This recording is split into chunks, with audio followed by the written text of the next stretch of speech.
Hello everyone, and welcome in today's session. I hope you're all having a good day. I'm Alba Kecha, the organizer of this PECB webinar. Today's webinar will discuss the topic of implementing a cybersecurity framework from ISO 27032 to ISO 55001. This webinar will give you an idea of what is the relation of these two standards and how these two standards are covered on each other. Get more information on cybersecurity as it is given more importance on nowadays security industry. This webinar will be presented by PECB partner and trainer Mr. Claude Essomba, the Managing Director of GETSEC SARL, who has more than 9 years of experience in IT and information security. At the end of the webinar, we have the question and answer session in where all your questions will be answered by the presenter. Accordingly, I would kindly ask you to write down any questions you may have during the webinar in the chat box of your control panel. Thank you very much for your attention and enjoy this webinar. Claudia, you may start the presentation. Okay, thank you very much, and welcome to everybody. Thank you very much for PECB for this opportunity given to me to present this webinar for all attendees. Thank you very much also for this opportunity. This is a privilege for me to have you. Today, implementing a cybersecurity asset-oriented program framework from ISO 27032 to ISO 50001. Probably you ask yourself the question, something may have changed into the title of what was previous before. So I apologize for that because lately I found out that I had to change something to enhance the content that we are going to share today. Welcome again. My name is Claude Essomba. I'm a senior consultant, managing director of GETSEC SARL. I spend a lot of time, starting from my time as a student in Germany. I studied computer science. And then I moved to Canada, where I work there. I work also in Germany, in the United States for computer science, for example, and in Africa. So after I've left Saudi Arabia to come back. So I'm currently senior auditor for the compliance audit, and I'm based in Cameroon. So I speak French, German, and English. Once again, welcome. So before we start, this is the agenda. We are going to talk about the context introduction, just to put you into the context to understand what was my motivation, why I decided to come up with this topic. So, and what asset in the cyberspace. Because what I would like to remind here is we have to focus on the asset in cyberspace. And why the ISO 27032? For what? Cybersecurity risk in assets and the protecting asset in cyberspace. Covering the ISO 50001, as you can see here, there's a little bit change because when I was thinking during the preparation, I felt like just going from the 27032 to 5501, it would be like just focusing on one standard. So this is why I came to the idea of covering many standards as much as we can to see how we can go from the asset-oriented view to building a cybersecurity framework, touching as well not only 27032 but 22301 as well as 2701 and 27002, and then to conclude. So the context introduction, when we see cybersecurity is ranked as the top priority, it was ranked as the top priority in 2015 by Asset Manager. So nearly 60% of the global asset servicing company that responded to our survey said that cybersecurity from Barbara World was seen by Asset Manager as the leading issue this year. This was in 2015. So our adversary analysts also identify weakness, which we believe will require a change of mindset by some organizations. So 36% of the respondents in Cerulli survey said that cyber managers are spending almost 15 million a year. When we look at all these issues, I have keyword coming back here. The keyword asset, the keyword weakness, the keyword budgeting, the keyword cyberspace, the keyword cybersecurity. I want you to keep in mind those keywords because we are going to be driven going from the asset So asset perspective. So we go from asset, you look at your asset and you think about how can you build a framework, how can you comply yourself with many frameworks available to make sure that your assets in the cyberspace are secure enough, are covered. So Matthew Martinez say banks have been favorite target in the past, but asset managers are now taking the threat of major attack more seriously. So not only bank, but everywhere, because everything starts to move from the going to the cyberspace. So what is an asset in cyberspace? Asset in cyberspace, an asset is anything that has a value to an individual or organization. There are many types of assets, including but not limited to information, software, computer programs, physical, such as computers, service people, and their qualification, and so on. We also have personal assets. One of the key virtual assets is an individual consumer online identity. So before we move forward, maybe I should come back to that. One of my motivation also was from the awareness point of view. So given the time that we have, we cannot go deep into all detail for talking about the standard covering. It's just to give you an idea, to give an orientation to how you can think when you look at the asset. Again, here, asset, when we stay to the context, asset in cyberspace, not all the assets.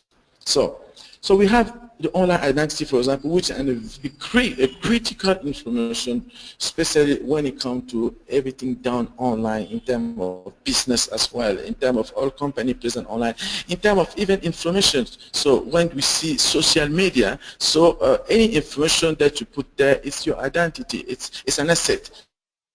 So we have to look into how you, not only where your information is, but as well as what you do yourself to protect information. So we also have organization asset. A key aspect of the cyberspace is the infrastructure. So infrastructure here, it means country, it means big corporate, it means company, and interconnection of network, server, application, and so on. So now let's start with the 27032. For what? This is the first standard I want to look into.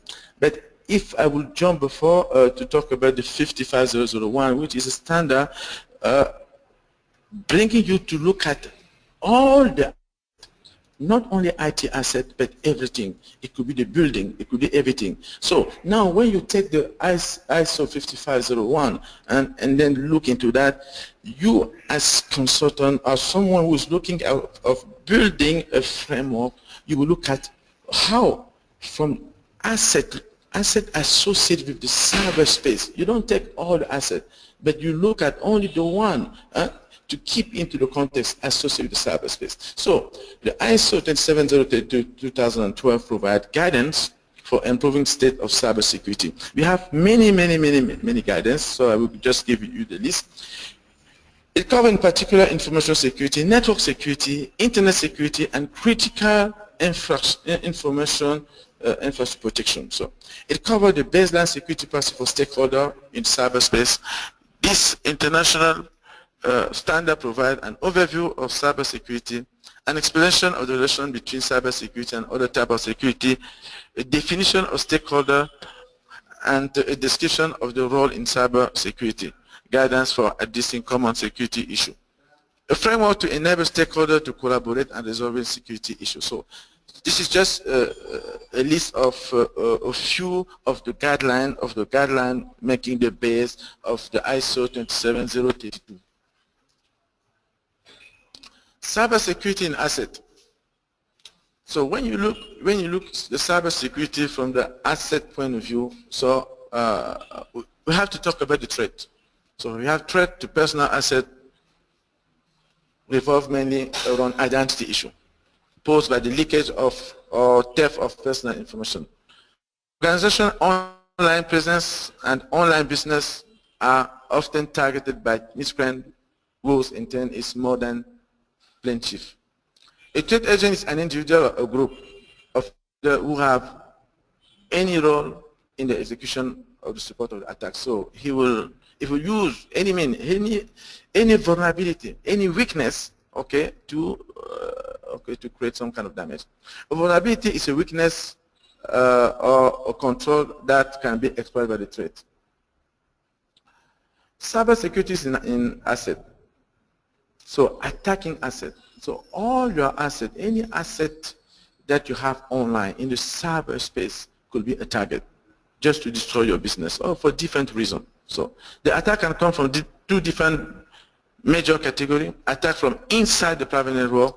So we have, for example, the case 1, so which is one of the talking about the system administrator might take advantage of the system privilege. I remember when I was working for some time for a company, what I did was I was calling the admin and say, please, I have an issue with my machine. So the admin, not knowing that I have implemented a keylogger. So the admin will come and using my machine and connect to the server and make the change. But what he was not aware of is that my keylogger had taken all the privilege. So this is one of the how you can take advantage of the system access privilege. The use of rogue access point to steal identity in airport in different places. So this is possible to steal information. Wi-Fi network. So you have many Wi-Fi networks available for free, but they are not using encryption, for example, or the recommendation best practice, or to protect all the passport. Vulnerability in computer. So those are the risks, weakness that you can computer because you maintain, to review, to look at the website to see what vulnerability are available. So use the promiscuous mode of the network interface. We will scan everything. Promiscuous mode of the network interface using a scanner. You can listen, you can read, you can collect all the information that you have. I was talking in case 5, the use of a software keylogger or hardware keylogger, or software that you can use to collect password, collect information, and to make the use of this information after. As you can see today, there's not a big difference of the risk in the normal network as in cyberspace. The risks are almost the same, but in this case we focus only on how there could be a risk for cyberspace access. Attack from outside the private network. There are many different attacks that can be launched from outside the private network, including the internet. You have denial of service attack, so with the purpose of bringing your website, for example, down, bring your server down, and so on. Protection assets in cyberspace. So we have different guidelines. For example, guideline for the stakeholder. The guideline in this course focus on 3 main areas: security guideline for customer, Internet information security risk management of an organization, and security requirement that provider should specify for customer to implement. Again, I will recommend you to go back to the standard because the main purpose of the presentation is just to give you some idea, direction idea, so just to understand that the standard is covering such aspect. The recommendations are structured as follows. We have an introduction to risk management and treatment, guideline for customer, and guideline for organization, including service provider. So service provider, the management of information security risk in the business, and security requirement for hosting service and other applications. When you look at this guideline, you will get recommendation and control to help you mitigate any risk for your cyberspace asset. Protection asset in cyberspace, we have security control. The standard will give you also security control. Once the risks to cybersecurity are identified and appropriate guidelines are drafted, security control that support the security requirement can be selected and implemented. So control, looking at the application control level, server protection, how you protect your server, for example, hardening, end user control, awareness, for example, control against social engineering attack, policy, method and process, people and organization. Covering ISO 55001 to 27032. So when you look at the ISO 55001, it's just talking in generally from the risk management point of view. because it's general. It's looking at asset globally. It's not looking at asset from an IT point of view. It's not looking at asset directly from the cyberspace point of view. But my motivation was to look at that as an opportunity. So I'm happy that I was one of the first to pass the certification for 51001, and what I could see there is as an opportunity.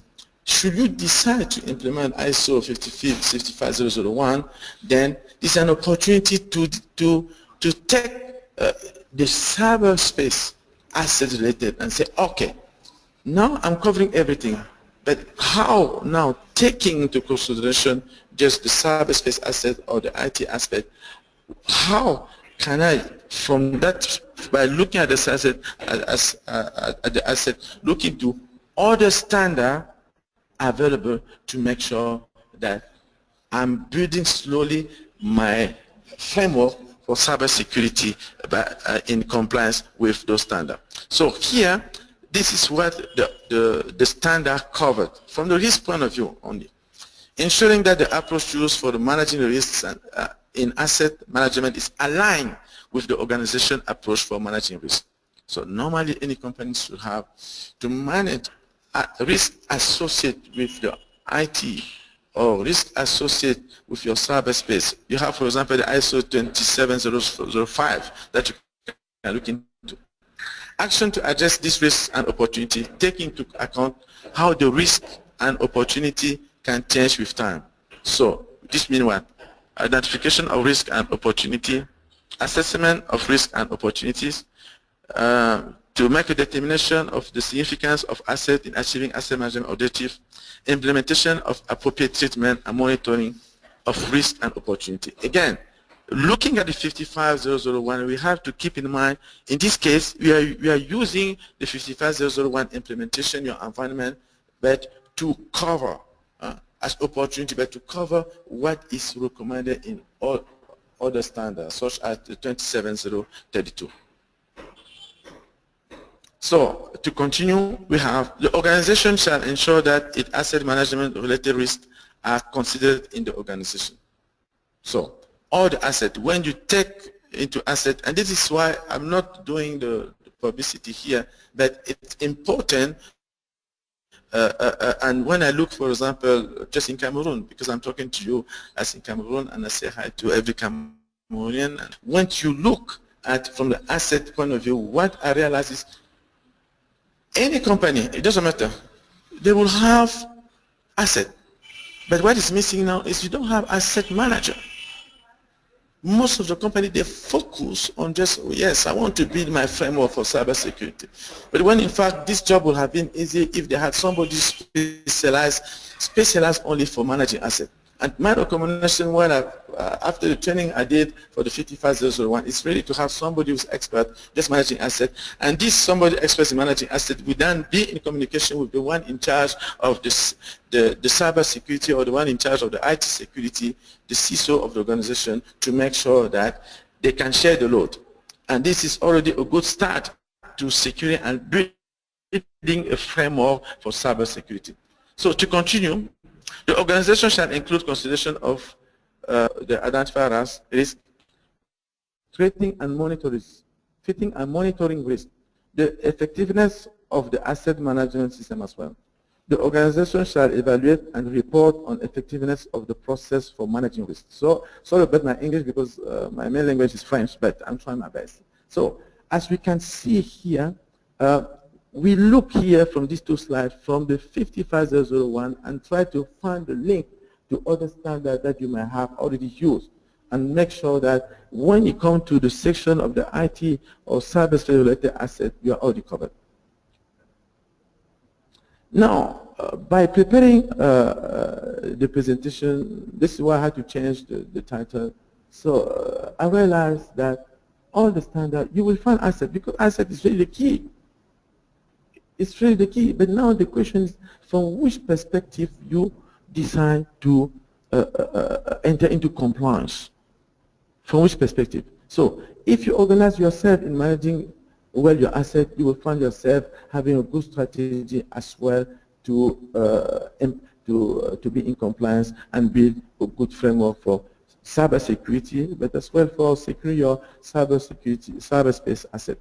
So this is why I decided to look into the 22301, which is what, as the definition says, define the requirement that an organization must apply to certify a business continuity management to comply with the requirement of the standard the organization needs to document, model, to develop, implement the keyword, operate, monitor, and review, maintain and improve business continuity management system to increase the resilience of an organization in case of a disaster. So in case of a disaster, so you are based, for example, in Africa and Cameroon, like most of the company. Even my website is based outside. So you are like that. And then all of a sudden, something happened. What you do?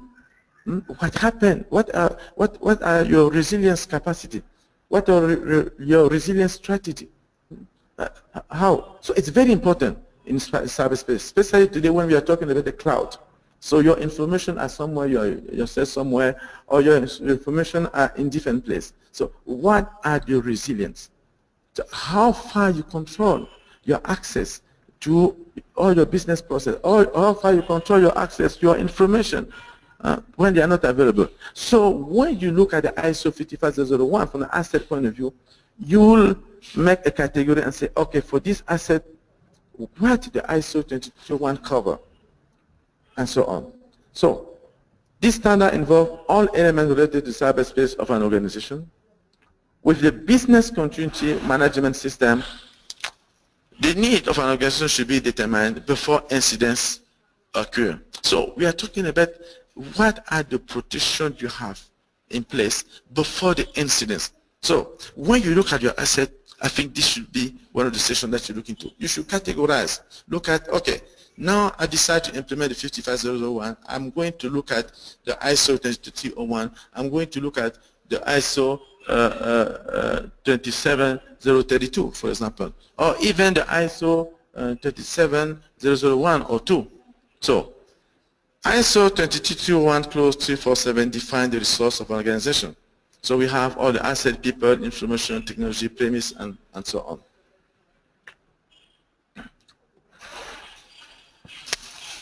Okay. Covering the ISO 55001 in ISO 22301, how to protect assets. So we have key area where we need to look into. And those areas are, for example, the business impact analysis. You look at all the assets and see and think what are the risks and see this, if this asset will fail, what will be the impact and so on. You look at the stakeholder, you look at the resilience, what are the recovery strategy, recovery strategy that you can use, and the recovery point of time, the recovery time of record and so on. You have to look into that. So the key component of the business continuity management, the business continuity management system here. So you have a policy that you need to look into. You have people that you need to define, and you have to define the responsibility. You have to look at the planning. You have to look at all those issues. You have to look at the review of the improvement. You have to look at the documentation, so that you need to provide as evidence that the standard has been put in place regarding your asset. You have to look at any business continuity management system process relevant to organization. So, and this is one of the very important key that you need to look into when you want to implement the 55001. So, as we can see here, ISO 22301 brings you as well when you look at your asset, and when you look at the ISO 22301, asset is very, very, very, very important. So the resilience, the recovery objective, the recovery point of objective, so for example, which the point to which information used by an activity must be restored to enable the activity to operate in resumption. We have the recovery time objective, which is the period of time following an incident within which product or service must be resumed. We have the maximum acceptable outage, which is the time it would take to adverse an impact. And we have the minimum business continuity objective, is the minimum level of service or product that is acceptable to acceptable to the organization to achieve its business objective during disruption.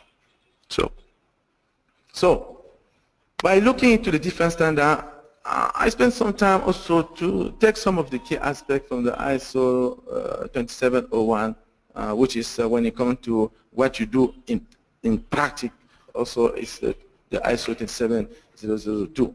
So, securing your asset or building your cybersecurity program, looking at the asset from the cyberspace point of view. So, you need to, of course, inventory your asset. All the assets shall be clearly identified. If you don't know the asset, you're not going to secure. So you have to know what you have so that you can provide the necessary security that will now enhance the framework of the cybersecurity program that you put inside your company. So clearly identify an inventory of all important assets, draw up and maintain. So you also have to maintain them. The ownership of the asset. So, of course, if you have an asset, somebody should be the owner. If there's no owner, and that's the issue. Sometimes I went and did audit in different banks, and one of the big banks in Africa. And one of the problems we face is now when it comes to make recommendation, when it comes to verify that recommendation has been put in place, nobody seems to be in charge of or the owner of this asset. Everybody put the shift to the other one. So it's very important because by having somebody who's owner who take the ownership, he will not be the one leading to minimize the risk that we discover. Acceptable use of asset. Rule for the acceptable use of asset and asset associated with information processing facilities shall be identified, documented, and implemented.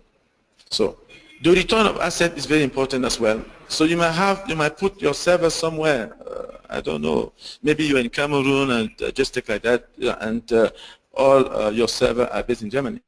So, and you decide for some reason or many institutions to close the contract. So you want your asset to be returned. So it's contracted, it has to be part of the contract, and to see what is the process in having the asset be returned, or in case of termination for an employee, it should return the asset, and so on. So you have equipment security, segregation of duty, media handling.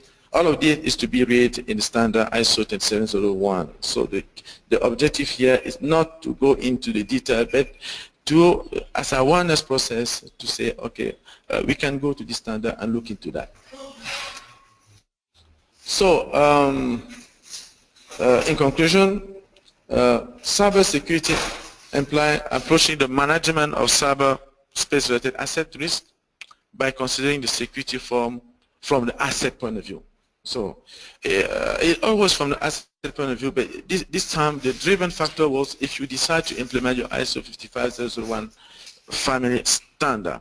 But even if you don't implement, it's all good to master all your assets so that you can drive your program, your standard by looking at those assets.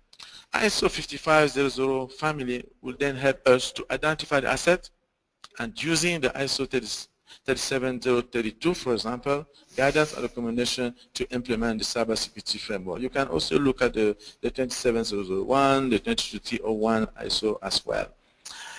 When implementing ISO 55001, look at the other standard, related control to protect cyberspace-related assets. So, when implementing the ISO 55001, a correlation to other standard can help to check the compliance on the other standard. And asset-oriented building of a cybersecurity framework will lead to compliance, again, ISO 37032, 27001, 22301. So, as you can see here, my personal recommendation is from what I saw in the field. It's important for any company to really have somebody who will take care of the asset. And the ISO 55001 family is one of the areas where somebody could get his training and get a certification and be the master of asset. Because in any company you have assets. So the other part is, as we go today, don't ask what your country do for you, but ask yourself what yourself should do. So this is why I would recommend any company to have somebody who's, at least, because I read the standard, we certify ISO 27032 and will be the master to build the cybersecurity framework inside its own company, ministry, and so on. So I would like to thank all of you for have listened to me. Maybe my English, but I hope I gave the best and to minimize my French accent. So, and I'm open for the question. Thank you, Claude, for this very informative webinar. I would like to ask the audience to write your questions now while I will start reading the first question. The question is, what are the common problems that may come up during this implementation? Okay, now the question is, okay, implementation from the cybersecurity framework. Again, as I mentioned before, I have looked into implementing the ISO 55001, looking at the other standards. So which means how the ISO 55001 could help you during the implementation of the cybersecurity framework. The common problem could be there are just the identification of asset. So you don't know your asset. This is one of the problems. So you have asset, maybe you have a contract with in the cloud. So you have somewhere, and all your infrastructure is even not located in your country. This is a problem because you can only manage from where you are. And let's say a scenario that would bring us to the ISO 22301. Let's say it's a big catastrophe, and all your infrastructure is not available, and you cannot even have access to the internet. So you cannot manage. So this is one of the problems. So providing your security, providing resilience, for example, for all your assets in the cloud, for example, and this is one of the issues. The other issue is even knowing your asset, even monitoring. Of course, you can have tools, but from the moment where the communication is not there, you are completely caught. So, and this is one of the problem, one of the major problem I could see, because I focus myself from the cyberspace. Cyberspace, we are talking about cyberspace here. Thank you.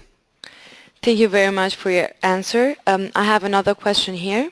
The question is, what is the best way to convince a company to implement these standards? Okay. The best for me is, number one, when you take out the 55001. So, any company have asset. What happened now is all the company, they have made everybody the asset guy. And they are surprised all of a sudden when an auditor comes. So the starting point here is create your asset guru, so that he will understand the process. He will understand what's asset. He will see the difference between an asset like a building and the difference with an asset like in the cloud. So, I mean, this is asset. So, and this is a new certification, and this is something new, and you get certified, and you are the asset guy. Anything happening, you are the one knowing, okay, now I have to see the business continuity manager. Now I have to see the CISO, because you understand. So this is one of the points where I will convince them. The other one is, do not rely on your state or the government to build the cyber security program for everybody. Start building your cyber security program yourself in your own company. Look at you like you are a country. Look at you like you have to defend yourself from the world. So build yourself. So by looking at the ISO 27032, you will have the approach, and it's actually a training on that to become the cyber security lead manager. So when you become the cybersecurity lead manager, and this training is based on the ISO 27022 and the NIST approach as well, now you learn to build yourself the framework inside your own environment. So you learn to defend. So this is one of the aspects I will recommend. Of course, when you talk about certification, you have to look into the ISO 27001, where you get certified. You get certified according to the scope that you want to certify. And when you want to verify if everything is implemented properly, you will look at the ISO 20702 and see what needs to be done concretely on the ground.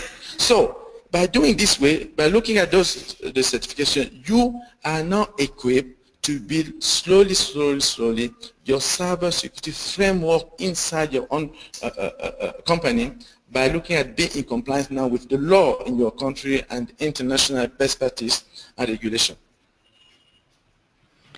Thank you, Claude, Yes. again for answering the questions. And I want to thank all the attendees as well who have joined us today. I hope your questions have been answered. I also want to inform you that this webinar is recorded. It can be found on PECB YouTube channel and in our website www.pecb.com. Additionally, PECB appreciates your comments and suggestions. Thus, I would kindly ask you to write down your suggestions on the upcoming webinar topics in the question that will be shown at the very end of this session. Looking forward to seeing you all next week. Thank you very much for your attention and enjoy the rest of the day.